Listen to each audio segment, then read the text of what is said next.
TESOL Greece Annual International Convention, and we're delighted to have with us here Professor Luciana de Oliveira. And I would like to ask you if you would share some feelings of yours, literal minutes after your plenary presentation, which was really successful, I have to say. Thank you. Yeah. So I thought the participants were really engaged and really interested in the topic, and so I tried to connect to the convention theme, which I think is really important, especially the first plenary, and it was such an honor that it was selected as the James Aleda's honorary plenary. So I'm very lucky to be here, and I understand that I'm the first president of TESOL International Association to come here. So I'm really happy to be here and to just get the sense of all of the participants, and I think that they're very interested in the conference. And how does scaffolding relate to the 5 T's of TESOL, you think?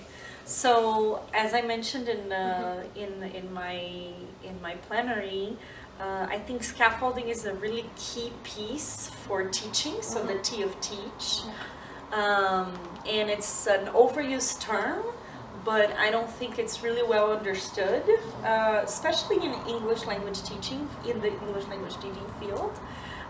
We use that term a lot in education more generally, but not so much, I think, in English language teaching. So I think it also relates to the T of train, which I kind of challenged that term, but for teacher preparation more generally, I think teachers need to really be taught how to use scaffolding, and in the terms that I use, the planned and interactional scaffolding. And for planned scaffolding, I think you perhaps have more time, to really plan and what to do with your students. But the interactional piece is what I feel, we really need to prepare our teachers to be able to ask those kinds of questions and make those moves that I was explaining during the plenary. So, and I think that it transcends the classroom. Let's put it that way. So that's the other T, because it, once you have experience in those kinds of things, it also helps with conversation with other people and all of those things. And if you have those experiences too, I think you trust yourself more. So that's the other T. You trust yourself more in the use of scaffolding moves in the classroom. So I think that those are very important. So what T am I missing?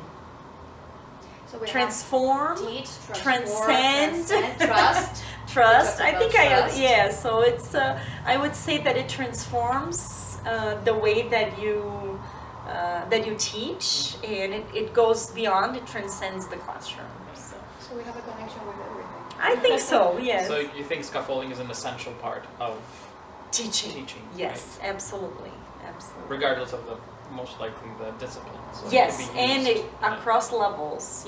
Grade levels, contexts, university, and university, ESD maybe. Yes, yeah. Elementary, secondary, adult. The moves are going to perhaps be a little bit different depending on the age of your students, but for planning, you can definitely plan around, using all of those key aspects of the planned scaffolding. And for the interactional piece, you can adapt according to the levels of the English language proficiency levels of your students and the grade levels. Their interests, and so on. Background. Yes, exactly. And maybe you can also incorporate the 6 principles. Yes, absolutely. Right? An exciting project of TESOL International. Yes, absolutely. So that would be I think one would assist the other. Yes, absolutely. Scaffolding can go in different parts of the 6 principles. Of the 6 principles, yeah. Absolutely. And my framework on Lacey too, that came before 6 principles, actually was published before 6 principles, can also be used as a planning guide, with any of the principles. Speaking about frameworks, do you think that can we have like a framework that one size fits all, or do they have to be like adopted or adjusted to like each I think that they should be adjusted to different grades, to different, students and everything. I don't believe in one size fits all. So I think that has been problematic, at least in the U.S. context, with some approaches. So I really feel like, you can have some guiding principles, for lack of a better word, some guiding ideas. But so with Lacey, with the language-based approach to content instruction, I really developed as a teacher education model, so that you can use to prepare teachers to work with bilingual students. And I think it has to be adapted to for different contexts, because it was really done for content area teachers and working with like math, content history, area teachers. geography. Exactly, Yeah, yes. Yeah, and so they didn't have a lot of experience really addressing language and content simultaneously, because we don't separate the two.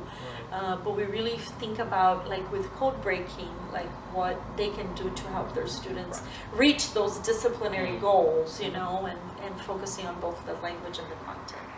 So there are other approaches too that have been, successful, and this is just one that, I've been working on for the past 12 years and implementing in my teacher education classes.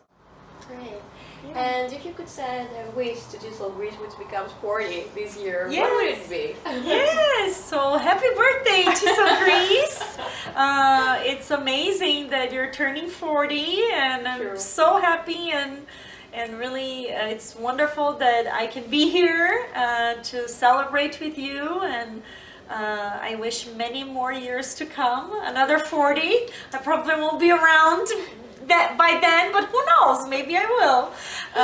But yeah, happy birthday to Giselle Grease, and it's really wonderful to see all the leaders, all the volunteers really involved in the planning and everything for the convention, and so I look forward to continuing the celebration.